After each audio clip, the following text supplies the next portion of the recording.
Hi everyone and welcome to a new episode of Few Minutes with Harvey. Good morning guys! So today is our day 2 and our official day 1 here in Barcelona.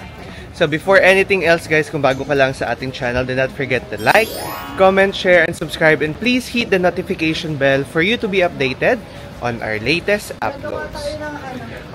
Hola España, hola Barcelona! So we're almost complete guys. 7 na kami. Inaantay na lang namin yung isa. Alam nyo ba ang nakakatawa? Hindi ko alam kung nakwento ko na to yesterday. Sa aming lahat, siya yung pinakaunang nag-book ng flight. Pero it turns out na siya yung huling-huling dadating sa bansang to. So kung familiar yung mga tao sa likod, yes, the US people are here. Aside from the other one, na siya yung late. Hi! It's been a year. It's been one whole year. Yes, pero hindi niya pa rin guys napapost yung vlog namin sa Italy. So she's making the vlog now, pero we don't know when is she gonna post it. Yan, nasa unahan si Diana. And ang friend naming Ciencia. Hi! Korea! Kamukha mo si ano? Ano naman? Sinong Korean na actress yun? Xiao Mingzi. Sunshine.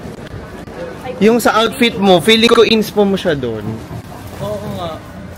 Sa akin po for today, ang outfit inspo po natin ay si Michael Cinco. Yung po. No, Michael Kors ako. Si Michael V. Anyway, bibili na muna kami ng T-Usual. Yun yung sinasabi ko sa inyo. Para makover natin yung mga pupuntahan natin. Dahil in some other day, dadaan din tayo ng seat guest para doon sa Game of Thrones. Hindi ko malaksan. Pero dito bibili. Oo, hindi tayo mag-re-renfe. Pero dyan lang tayo bibili ng ticket nila. O siya, balikan ko kayo kapag nakabili na kami.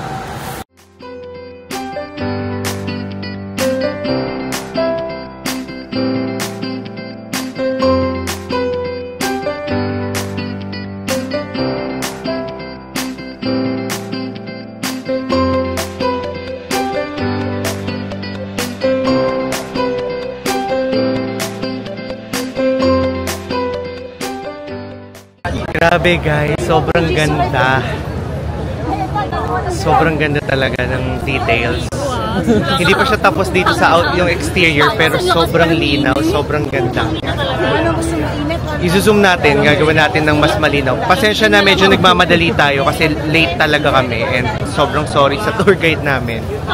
Pero wala talaga kaming magawa kasi yung sa biyahe namin. Sa huli na tayo, sa likod na tayo, hayaan mo na sila mauna. Total nagmamadali naman na sila Parang Amerikanong kasama dito, Ben. So ayan. I-zoom muna natin, demontage tayo.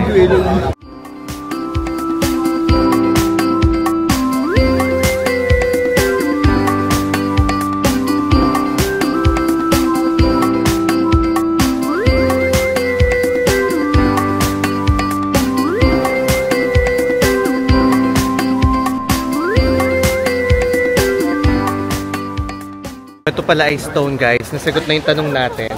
So hindi pala to kahoy. Kasi mukha siyang kahoy. Sabi ni Micah, kamukha daw ng sa Sanctuary of Truth ng Pattaya. Pero sounds like nga, looks like nga. Bago namatay pala si Gaudi kasi nasagasaan siya guys. Pagkalabas niya ng church. So this is a product of modernism. So ayan o, tingnan nyo. Dinidiscuss niya ngayon yung ibang mga designs. Makinig muna ako. Papasok na tayo ng Sagrada.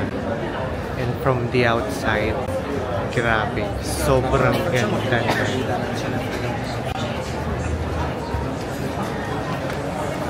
Tapos sa inyo sa kapil.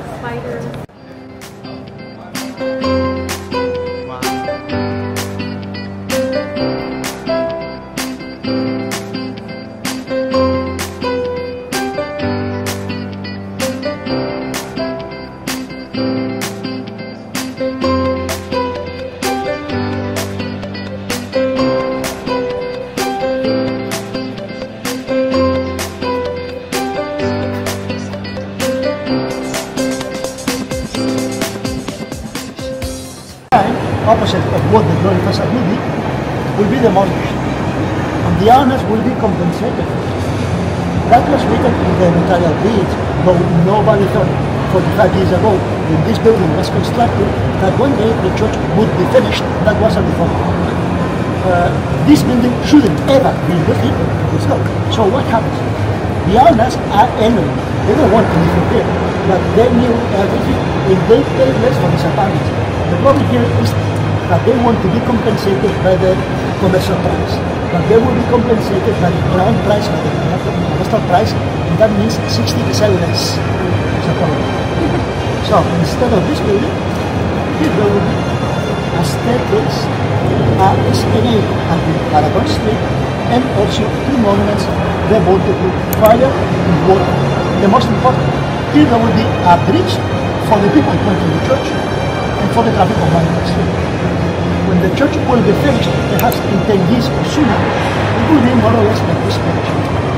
And now here, this block of apartments stands opposite this area. That will be the glory facade, the most decorated one.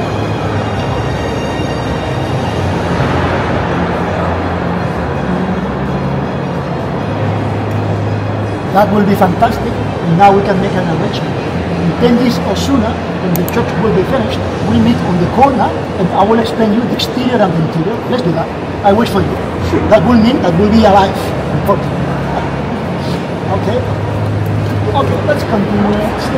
Diniscuss niya dun yung plano dun sa isang building na nasa harap nitong simbahan na kailangan gipain kasi gagawin siyang esplanade. Magmamontage pa tayo ng madami kapag natapos yung tour. Makinig na lang muna tayo. And then I'll give you the information para isang bultuhan na lang. Para mas ma-appreciate nyo din.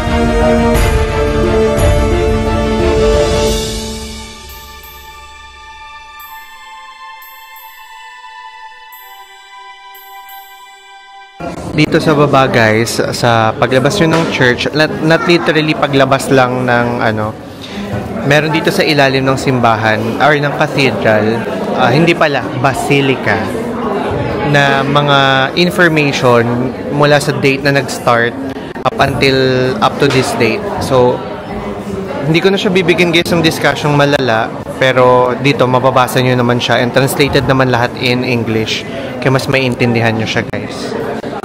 Sobrang informative. Yeah, oo, nasagasaan nga si Gaudi. Tram. Kaya sayang. So, ayan. Ang mga nangyari.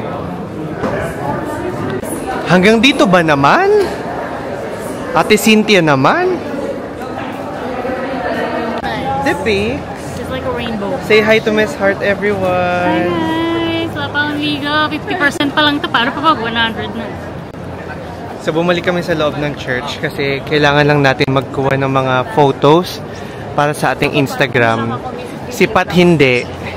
Kasi ano daw siya, dito lang daw siya. So hindi tayo makakaakyat kasi I think that's a different payment. Yung mga nakikita nyo dun sa taas. So those people, different payment yun. Bago.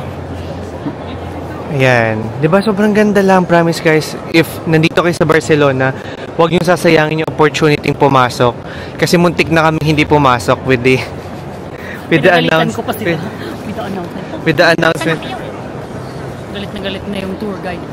Tapos yung mga tao doon, titignan pa nila ako ng ganyan. Paano yung tingin? Paano yung tingin?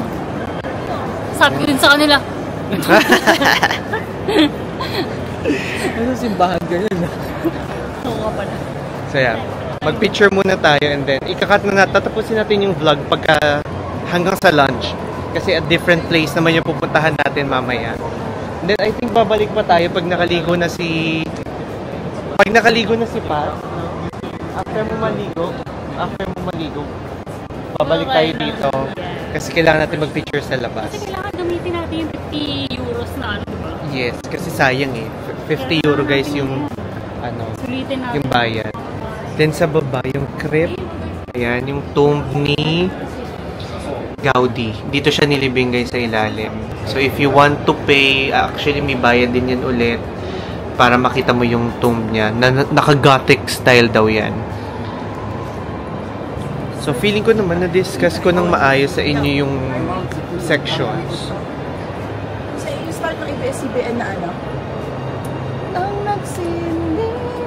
Yung gusto rin eh. Ay, tumigil. Antay mo, ulitin niya yan. Kasi O, ulit kanya pa daw. yung ulit-ulit eh. Anong isa nun? Kanig na muna tayo. Kung kailan Oo, ayun yun eh. pinakamaliit. Di ba may orchestra sa umpisa? Ay mas maliit kaan man papalang ulan. Ay, hindi tuloy. Hindi to camera, be. DJI to.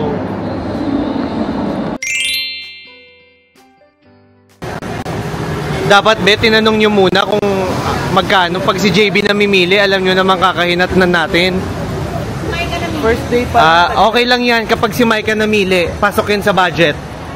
Pero pag si JV, mali. Budget? Yun ang point. Budget. So, eto. Tingnan niyo dito. Tayo ay papunta na ngayon sa kakainan nating lunch. Pipicture daw muna sila. Picturean niyo. Oh. Ayun Oh. Then dito natin ng buhay ko.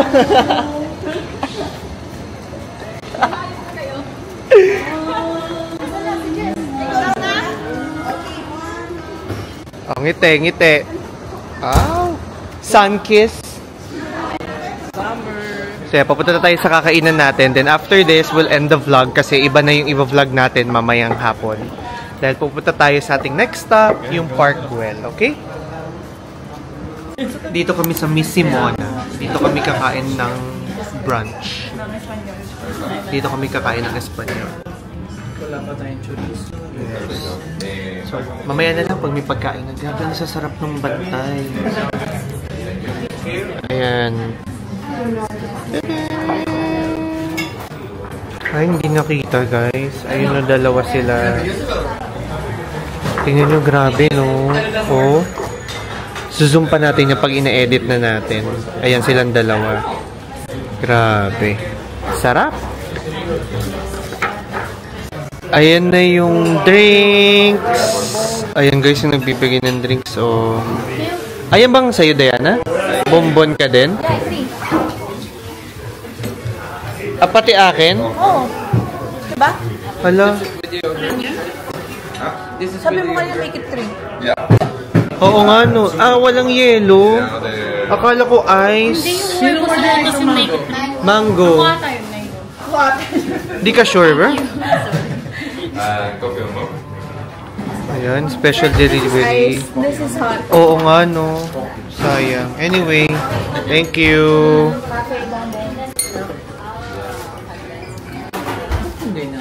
Di ba? Yun ang focus natin. Sila kuya na. Ng copyright. Pwede ba yun?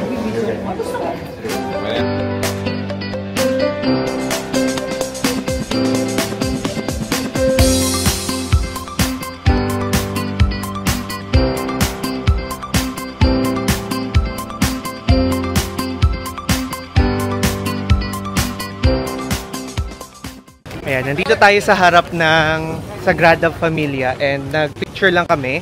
I'll show you dito sa gilid namin yung photo naming 8 kami kahit na ayaw nung isa nakasama siya. Kasi hindi daw siya ready pa. Hindi pa kasi siya nakakaligo from her flight. So I think I'll end the vlog on this end kasi we will be taking another vlog para naman sa Parkwell para makapag-focus lang kayo dito sa Sagrada Familia.